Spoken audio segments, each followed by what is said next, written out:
tuguhaye ikaze kuri Iga Icyongereza na Bonaji. Uyu munsi tugiye kuba turebera hamwe interuro zikoreshwa mu buzima busanzwe tuvuga Icyongereza. Uko tugiye kwiga, tugiye kuba tureba interuro ku murongo zigiye zikurikiranye ku buryo wazifashisha mu buzima busanzwe nta kibazo. Ikindi nanone uko turi buze kubigenza, hari amagambo biri buze kuba ngombwa ko nguha ubusobanuro burenzeho kugira ngo urusheho gusobanukirwa. Nukunda iri somo uduhe like kuko ubu tubwiye ngo tuzakore andi masomo ameze nk'iri ngiri. Ikindi nanone, ufite mugenzi wawe uzi ko akeneye kuba yakwiga Icyongereza, wamusangiza iri somo. Turabashimiye abakoze subscribe badukurikirana umunsi ku wundi. Noneho reka dutangire isomo ry'uyu munsi. My name is David. Ni ukuvuga ngo nitwa David. My name is David. Aha ushatse bavuga ngo my name is Peter. Nitwa Peter. My name is Kajene. Nitwa Kajene. I am the youngest in the family. The youngest ni umuto gusumba abandi. Iri jambo turikoresha mu gihe dufite abantu barenze babiri tugiye kugereranya no uvuga the youngest. I am the youngest in the family. Ninjye muto mu muryango cyangwa se ninjye bucura mu muryango. This is my father. Uyu ni papa wanjye. This is my father. He is a teacher. Ni umwarimu. He is a teacher. Ni umwarimu. Ushatse bavuga ngo he is a farmer. Ni umuhinzi. Cyangwa se he is a driver. Ni umushoferi. This is my mother. Uyu ni mama wanjye. This is biravuze ngo uyu ni. This ni uyu. Is ni. My mother ni mama wanjye. My ni wanjye. Mother ni mama. She is a lawyer. She is a lawyer. Ni umunyamategeko. She is a lawyer. I have a brother and 2 sisters. I have a brother. Mfite mukuru wanjye cyangwa se mfite umuvandimwe w'umuhungu. I have a brother and 2 sisters. Na bashiki banjye babiri. 2 ni kabiri, sisters ni bashiki. And 2 sisters. They are Peter. Muvandimwe wanjye ni Peter, Sharon and Jenny. Na Sharon ndetse na Jenny. Ubwo Sharon na Jenny nibo bashiki be. They are Peter, Sharon and Jenny. Nawe wakisobanura muri ubu buryo. I have a dog. Mfite imbwa. I have a dog. It is called Lucky. Iyo mbwa yitwa Lucky. I have a dog. It is called Lucky. Yitwa Lucky. Lucky, you are a good dog. Lucky, you are a good dog. Lucky, uri imbwa nziza. You are a good dog. Uri imbwa nziza. Good morning, children. Good morning, children. Mwaramutse bana bato. Good morning, children. You may sit down now. You may sit down now. Noneho mwakwicara. You may sit down now. My family and I live in a big city. My family, umuryango wanjye. My family and I live in a big city. Njye n'umuryango wanjye dutuye cyangwa tuba mu mujyi munini. Tuvuga my family and I. Ntabwo ari my family and me. Oya, turavuga ngo my family and I. Big ni munini, city ni umujyi. ushatse wavuga city. We have an apartment. We have an apartment.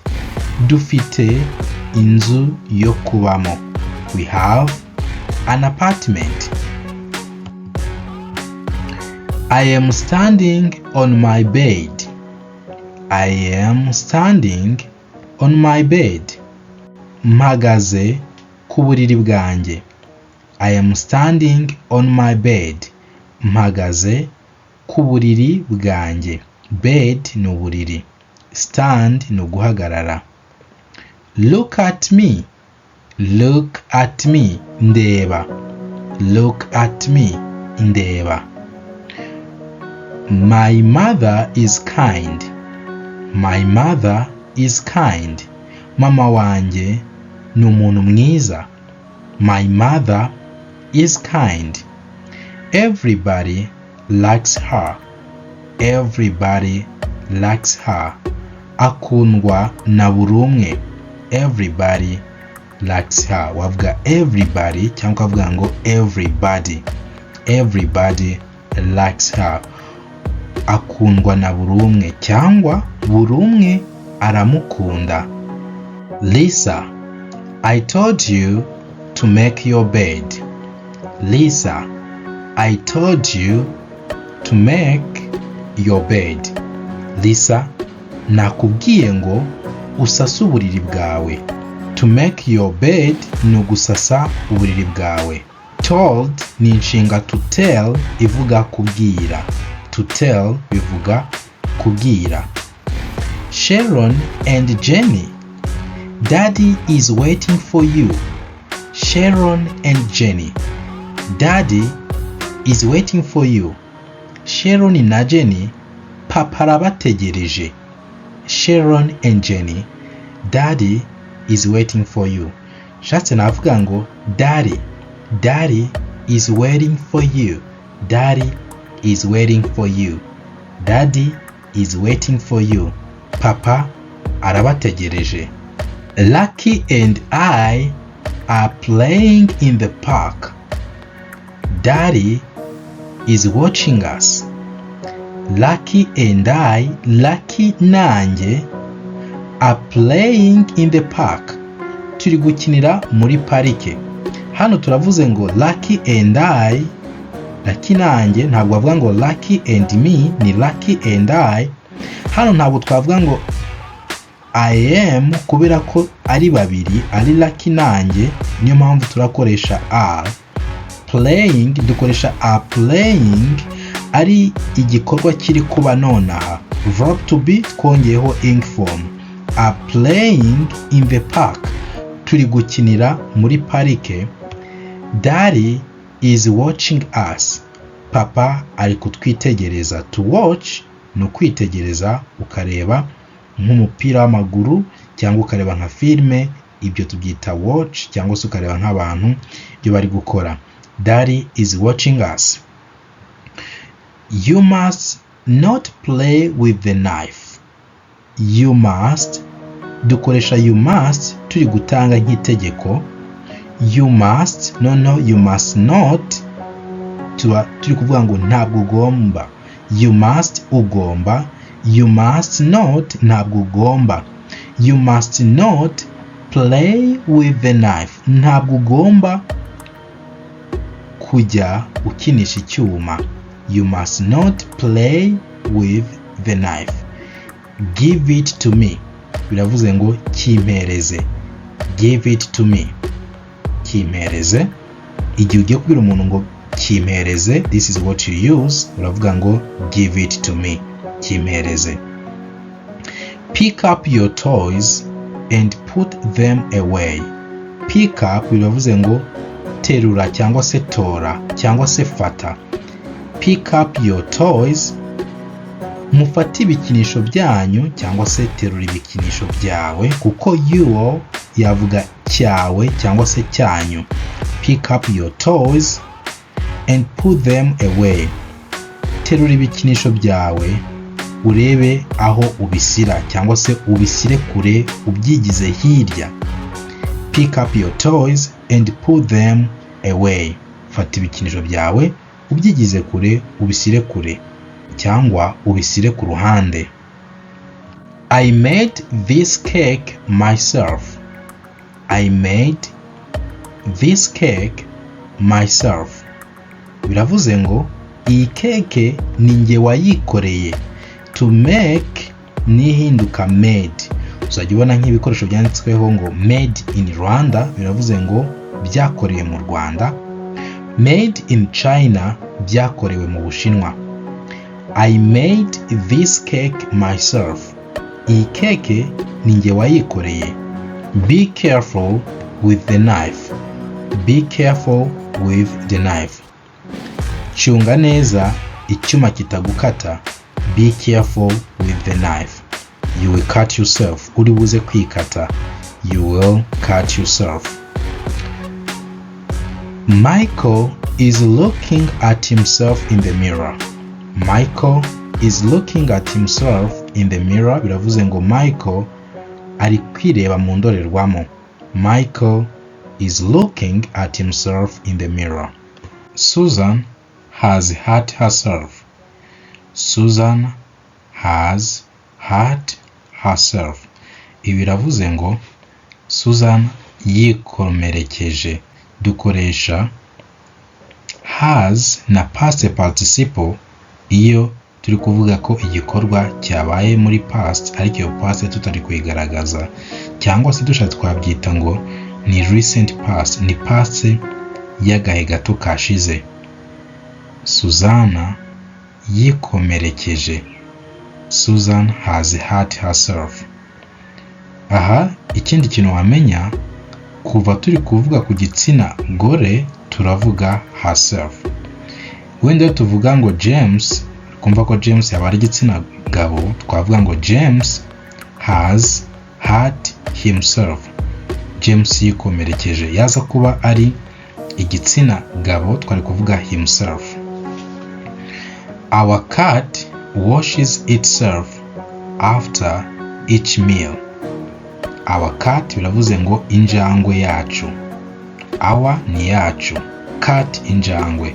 Our cat injangwe yacu washes iriyoza, washes iriyoza itself, ngo yo ubwayo, itself biba bivuze yo ubwayo, after nyuma, each buri ya buri meal, funguro, meal ni funguro. Our cat washes itself after each meal. Injangwe yacu iriyoza nyuma ya buri funguro. We organized the party all by ourselves. All by ourselves bivuze ngo twe ubwacu. We organized the party all by ourselves. Nitwe ubwacu twiteguriye ibirori. Come in children. Come in children. Bana mwinjire. Come in children and find yourselves a seat. Maze mushakaho mwicara. Come in children and find yourselves a seat. Baby birds are too young to look after themselves. Baby birds bavuze ngo imishwi y'inyoni cyangwa se inyoni zikiri ntoya, are too young ni nto cyane cyangwa se ni mito cyane ku buryo itakiyitaho, to look after themselves. Baby birds are too young to look after themselves.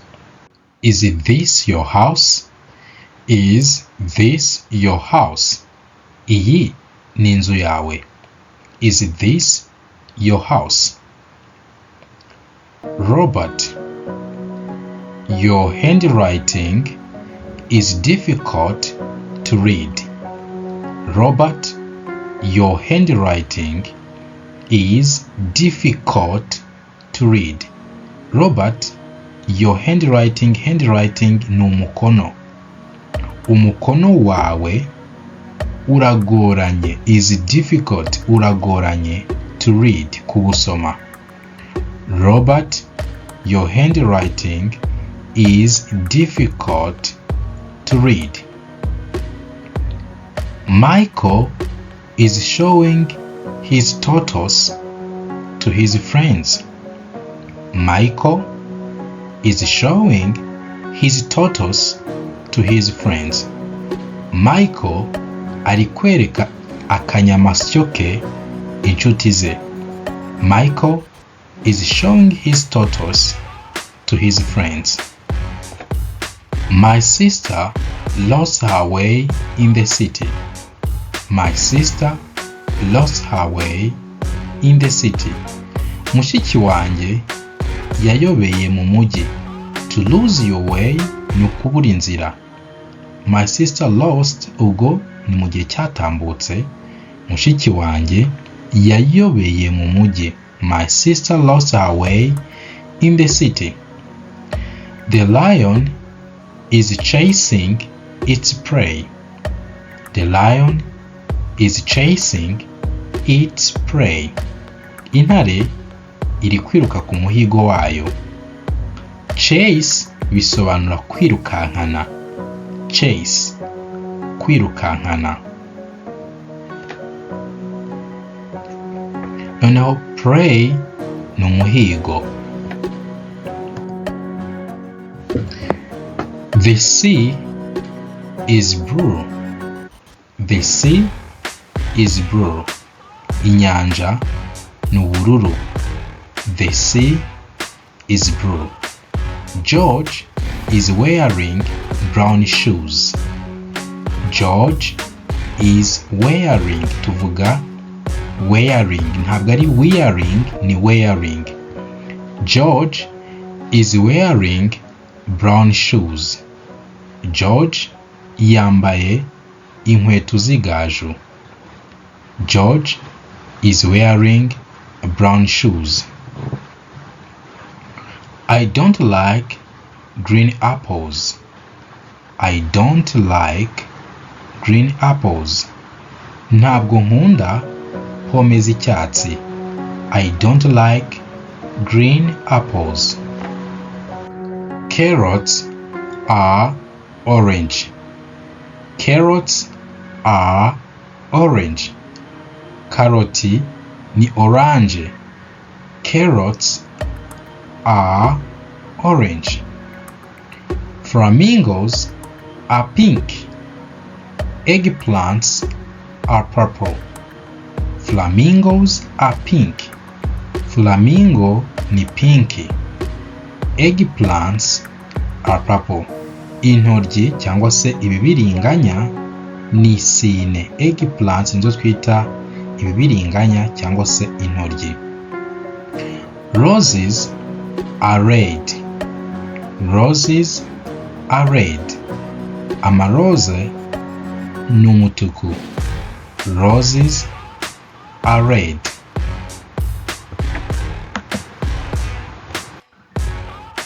Mary enjoys singing. Mary enjoys singing. Mary akunda kuririmba. Mary enjoys. To enjoy ni ukunezezwa n'ikintu. Enjoys singing. Singing ni ukuririmba, ni verb to sing.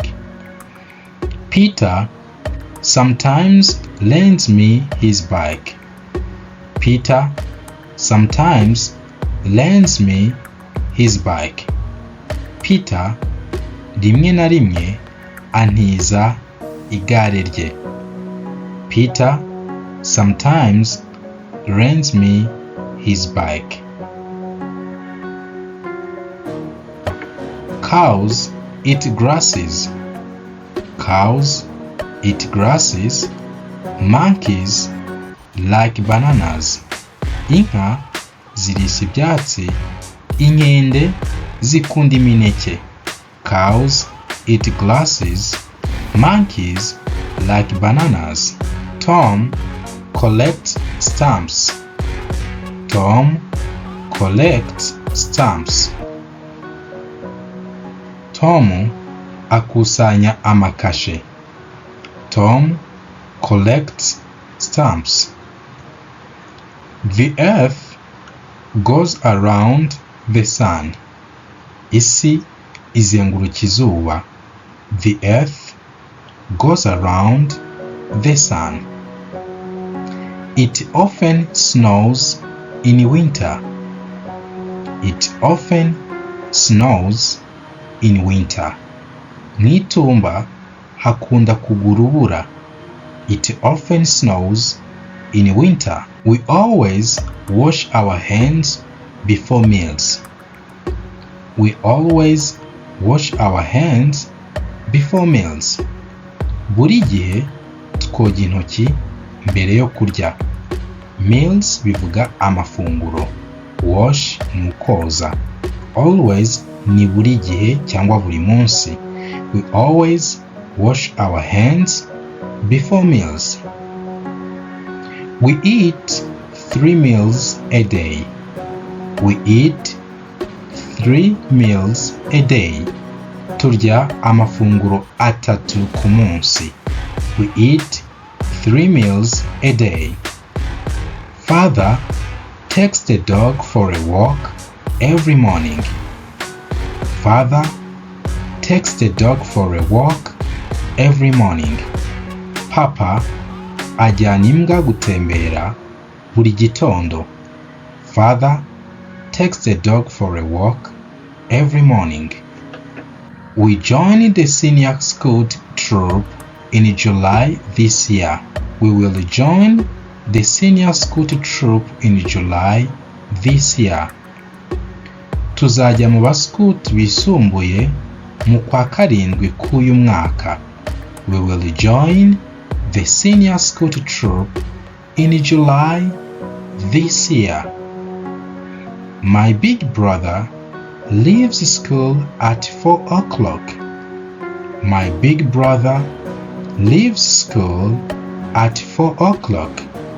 Mukuru wanjye ava ku ishuri saa 10 zuzuye.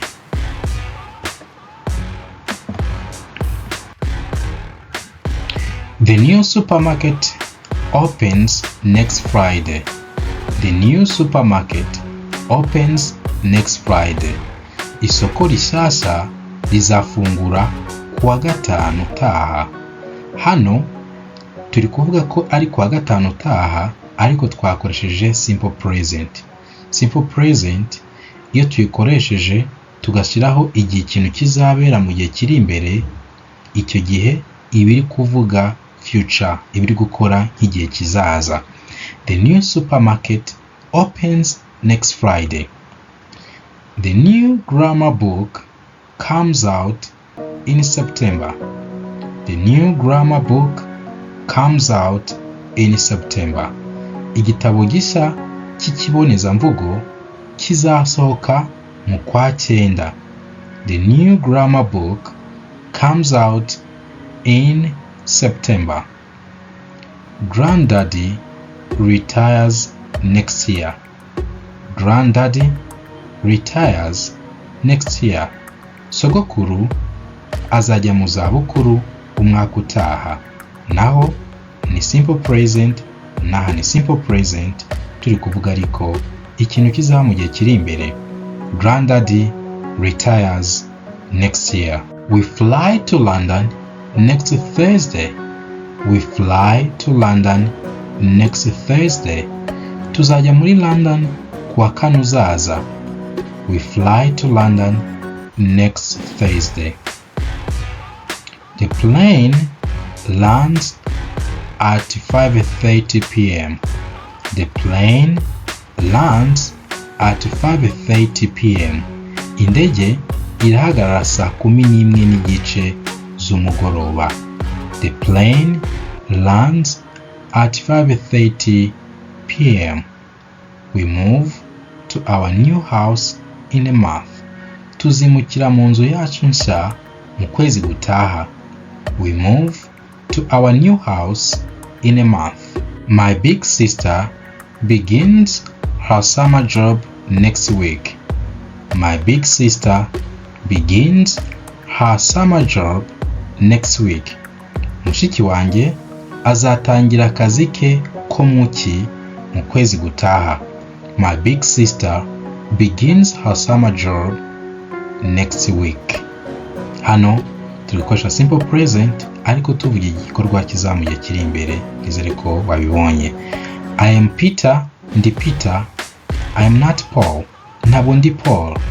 I am Peter, ndi Peter. I am not Paul, ntabwo ndi Paul. She is Miss Lee. She is Miss Lee. She is a teacher. Ni Madame Lee, ni umwarimu. She is Miss Lee. She is a teacher. He is my father. He is a doctor. He is not a lawyer. He is my father. Ni papa wanjye. He is a doctor. Ni muganga.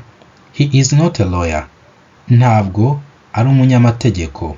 He is my father. Ni papa wanjye. He is a doctor. Ni muganga. He is not a lawyer. Ntabwo ari umunyamategeko. You are a stranger. You are a stranger. Uri musasa kuri njye. You are not my friend. You are not my friend. Ntabwo uri inshuti yanjye. You are not my friend. We are in the same class. We are in the same class. Turi kwigana mu ishuri rimwe cyangwa turi mu ishuri rimwe. We are in the same class, but we are not on the same team. But we are not on the same team. Ariko ntabwo turi mu ikipe imwe. We are in the same class, turi mu ishuri rimwe, but we are not on the same team. Ariko ntabwo turi mu ikipe imwe. Tuvuga we are not on the same team. Ntabwo tuvuga we are not in the same team. No, we are not on the same team. They are good friends. They are good friends. Ni inshuti nziza. They are not enemies. Ntabwo ari abanzi. They are not enemies. Rukundo is a lawyer. Rukundo is a lawyer. Rukundo ni umunyamategeko. Rukundo is a lawyer. Rex is a clever dog. Rex is a clever dog. Rex ni imbwa iz'ubwenge. Rex is a clever dog. A duck is a kind of bird. A duck is a kind of a bird. Igishuhe ni ubwoko bw'inyoni. A duck is a kind of bird. The playground is full of people today. The playground is full of people today. Ikibuga cyuzuyemo abantu uno munsi. The playground bivuga ikibuga cyo gukiniramo. Is full of people today. Cyuzuye abantu uyu munsi. My house is near the school. My house is near the school. Inzu yanjye yegereye ikigo cy'ishuri cyangwa iri hafi y'ishuri. My house is near the school. These questions are too difficult. These questions are too difficult. Ibi bibazo birakomeye cyane. These questions are too difficult. The balloons are very colorful. The balloons are very colorful. Ibipirizo bifite amabara menshi. The balloons are very colorful. Those people are very busy. Those people are very busy. Bari abantu barahuze cyane.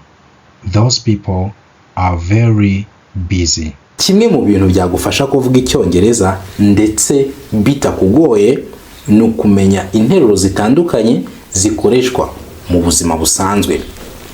Iki gitabo kirimo interuro 5,000 zisobanuye mu Kinyarwanda, hakabamo n'ibibazo ndetse n'ibisubizo by'ibyo bibazo, ku buryo mu gihe umuntu akubajije ikibazo ushobora kuba wasubiza nta kibazo, cyangwa se mu gihe ukeneye kuba wabaza ushobora kuba wabaza icyo ushaka kubaza. Ikindi harimo interuro ku ngingo zigiye zitandukanye, ku buryo kugira iki gitabo byagufasha mu cyongereza cyawe cyo kuvuga. niba mu gihe uri kuvuga amagambo akubana makeya, this is a book for you. Iki ni igitabo cyagufasha. Iki gitabo kigambiriye kuzamura inyunguramagambo zawe z'icyongereza. Harimo amagambo asobanuye English and Kinyarwanda Dictionary, inkoranyamagambo y'icyongereza ndetse n'ikinyarwanda. Rero niba ushaka kuzamura urwego rwawe rw'inyunguramagambo, this is a book that you need. More than 200 pages. Pages zirenga 200 z'amagambo y'icyongereza asobanuye mu kinyarwanda. This book can help you to improve your vocabulary. Iki gitabo cyagufasha kongera inyunguramagambo zawe. Igihe cyose turi gusobanura ibikorwa, dukenera gukoresha inshinga. Okay? Iki gitabo kirimo regular verbs, inshinga zikurikiza amategeko, irregular verbs, inshinga zidakurikiza amategeko. Kuri buri nshinga tukaguha urugero, okay, ku buryo uramenya inshinga ukaba ushobora no kuba wayikoresha. Ikindi nanone harimo ibihe 12, ibihe 12 by'icyongereza bisobanuye ku buryo mu gihe umaze gusoma iki gitabo uba ushobora kuba wakoresha inshinga nta kibazo. Inshinga nicyo gice cy'ingenzi mu nteruro kuko aba ari nk'umutima w'interuro. Rero mu gihe ugiye gusobanura ibikorwa ukora, ibikorwa uzakora, ibikorwa uri gukora, icyo gihe uzakenera iki gitabo kugira ngo kibe cyagufasha ukemura ibyo. If you want to work on your spoken English, niba ushaka kuzamura icyongereza cyawe cyo kuvuga, this is a dialogue book. Iki ni igitabo kirimo ibiganiro by'icyongereza ndetse bisobanuye mu kinyarwanda. Ndetse harimo na irregular verbs, harimo phrasal verbs. This is a book that you need if your purpose is only speaking. Niba kumva icyongereza ubasha ko wacyumva, ariko kuvuga wajya kuvuga interuro ugiye gukoresha kumva ntabwo ziri kuza neza, ufashe igitabo ukagisoma rimwe, inshuro ebyiri, ukabirangiza, ukakinyuramo, ukakirangiza, ukongera ukagisubiramo. Icyo gihe you can speak English with this book. Ni ugufata igitabo ukagisoma, warangiza kugisoma ukihatira no kumva icyongereza cyane. Ibyo bikoze, you are good to go. Biba birangiye, icyongereza watangira kukivuga ndetse nta kibazo. And finally, this is a book, kana gatabo gatoya gahuriza hamwe ibikomoka muri bya bitabo byose nagiye nkwereka, akaba kanagura make ibihumbi 18. Rero nako ugakeneye, we can help you to get it, kuko hari abagenda batubwira yuko bakeneye ibitabo by'amafaranga makeya. We prepared this book for you. So if you need either one of our books, waduvugisha kuri 080 29 112 cyangwa se 082 803 427.